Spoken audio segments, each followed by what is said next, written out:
Madam, have pity on the pain and smart of love. A word from you can slay or save.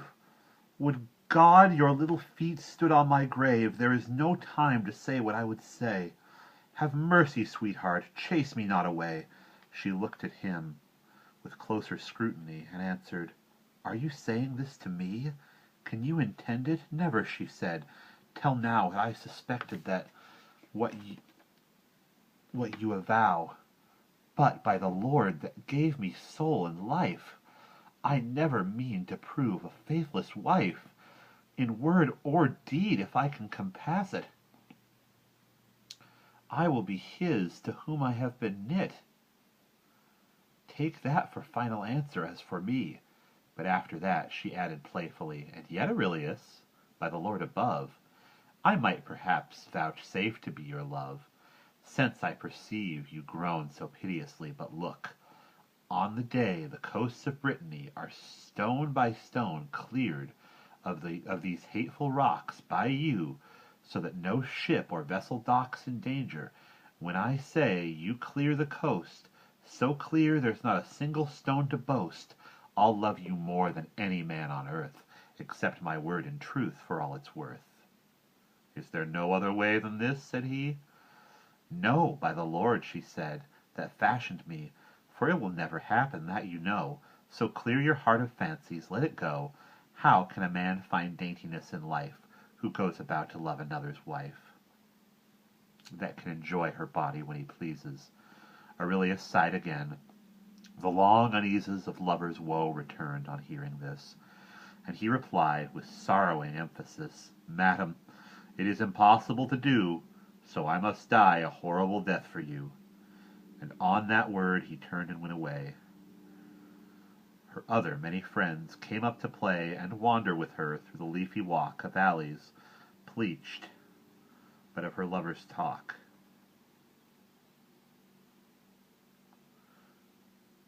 They did not know. Revels began anew, till the dazzling sun had lost its hue, for the horizon reft it of its light. This is as much to say that it was night. So they went home, delighted, all in joy, except, alas, Aurelius, wretched boy. He sought his house, a sight at every breath, and could see no way of avoiding death. Within himself he felt his heart turn cold, and falling on his knees began to hold his hands to heaven and the upper air in raving madness, and he said a prayer. Excessive suffering had turned his head. He knew not what he spoke, but this he said, with pleading heart and pitiful to one and all the gods, beginning with the sun, Apollo, god and governor, whose power tends over every plant and herb and flower and tree, appointing unto each by reason of thy celestial course his time and season, according to thy arc is high or low. Lord Phoebus, in thy mercy cast an eye on sad Aurelius, wretched and forlorn. Look on me, lady, my lady love has sworn to prove my death, though for no fault in me, unless, O Lord, in thy benignity thou pity a dying heart. For well I know, shouldst thou please, Lord Phoebus, to bestow thy mercy, thou canst help me best of all. Accept, my lady, listen to my call. Vouchsafe to hear me, Lord, if I expound a means of help, and how it may be found. Thy blissful sister Luna the serene, chief goddess of the ocean and its queen, though Neptune have therein his duty, is over him an empress of the sea. Thou knowest, Lord, that just as her decree is to be lit and quickened by thy fire, for busily she follows after thee, just so the natural longing of the sea follows on her, and so is bound to do. She is the goddess, she is its goddess, and the rivers too. And so, Lord Phoebus, it is my request, do me this miracle, or burst my breast, that even now, at thy next opposition, which is to be Leo, thou petition thy sister to bring floods so much increased that they shall rise 5 fathoms at the least above the highest rock that now appears in Brittany, and let this last 2 years. Then to my lady I can safely say, kept Truth with me, the rocks are keep truth with me, the rocks are all away. Lord Phoebus, do this miracle for me now. I beg her to go no faster, Lord, than thou. I say, beseech thy sister, that she go no faster than thyself 2 years or so. Then she will stay at full, and at their heart, and spring floods will continue day. Then she will stay at full, and at their height, the spring floods will continue day and night. And should she not vouchsafe in such a way the granting of my lady, then I pray that she may sink the rocks, and that they be drowned within her own dark region underground, where Pluto dwells. For while they are above, I cannot hope to win my lady love. Barefoot to Delphi I will go and seek thy temple. See the tears upon my cheek, Lord Phoebus.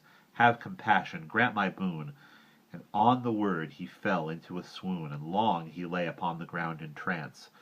His brother, who had heard of his mischance, found him, and caught him up, and off to bed he carried him, with torment in his head. I leave this woeful creature, if to die in desperation he must choose, not I. Meanwhile, Avricus, in health and power, came honourably home, the very flower of chivalry, with other noble men. How art thou blissful now, my Dorigen! Thou hast a lusty husband to thy charms, thine own fresh knight, thy honoured man-at-arms, that loves thee as his life, in whom there springs no inclination to imagine things, or ask if any one, while he was out, has talked to thee of love, but not a doubt. Extend his head. He has no thought in life, except to dance and joust and cheer his wife in blissful joy. And so I leave him thus, and turn again to sick Aurelius.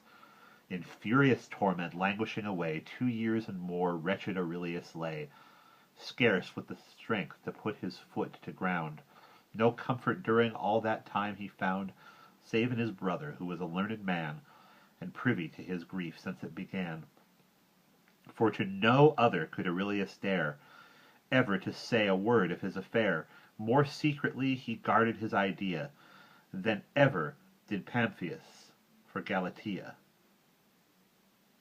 To all appearances his breast was whole, but with a keen arrow stuck within his soul. A wound that's only surface healed can be a perilous thing, you know, in surgery. Unless the arrowhead be taken out, his brother wept for him, and fell in doubt of his recovery, until by chance it came to him, when he was in France at Orleans, he was a student then, he lusted in his heart, like all young men, to study things prohibited, to read in curious arts of magic, and indeed search every hole and corner with defiance, to learn the nature of that special science.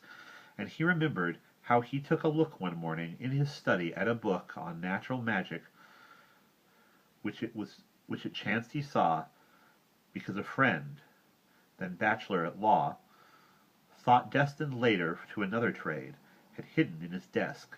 This book displayed the workings of the moon.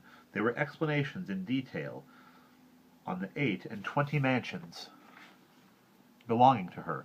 Nonsense such as that, for nowadays it isn't worth a gnat, since Holy Church has managed to retrieve us, and suffers no illusions now to grieve us.